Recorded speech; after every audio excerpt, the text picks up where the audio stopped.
Is China spying on India using birds?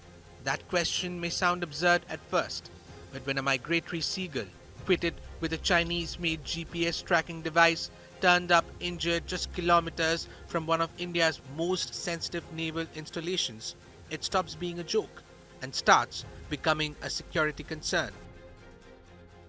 Earlier this week, locals near Thimmakka Garden along Karnataka's Karwar coast spotted an injured seagull with a strange device strapped to its back. What looked like a harmless bird turned out to be carrying a solar powered electronic GPS tracker, complete with a note and an email ID asking the finder to make contact. The location made it explosive. The bird was found close to INS Kadamba, India's most strategic naval base, home to aircraft carriers, submarines, and key warships. Once fully expanded, INS Kadamba is set to become the largest naval base in the Eastern Hemisphere. Security agencies were immediately alerted. Forest officials, coastal police, and naval authorities launched a joint inquiry. Preliminary findings traced the email ID on the device to the Chinese Academy of Sciences, a major state-backed research institution in Beijing. Officials say the tracker was likely part of a scientific project studying migration routes, feeding patterns, and behavior of seagulls. Data retrieved from the device shows the bird traveled over 10,000 kilometers, even crossing Arctic regions before landing on India's western coast. So, research or reconnaissance?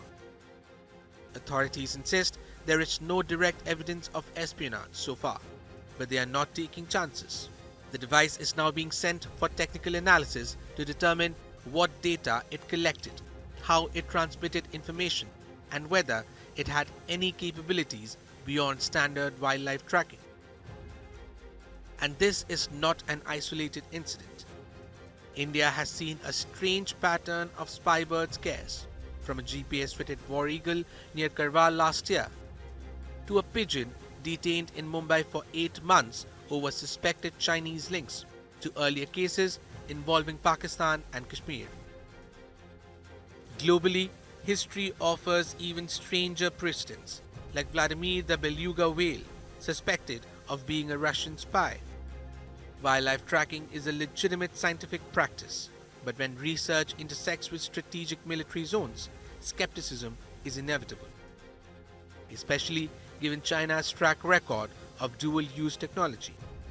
For now, the seagull remains under observation, but the bigger question lingers.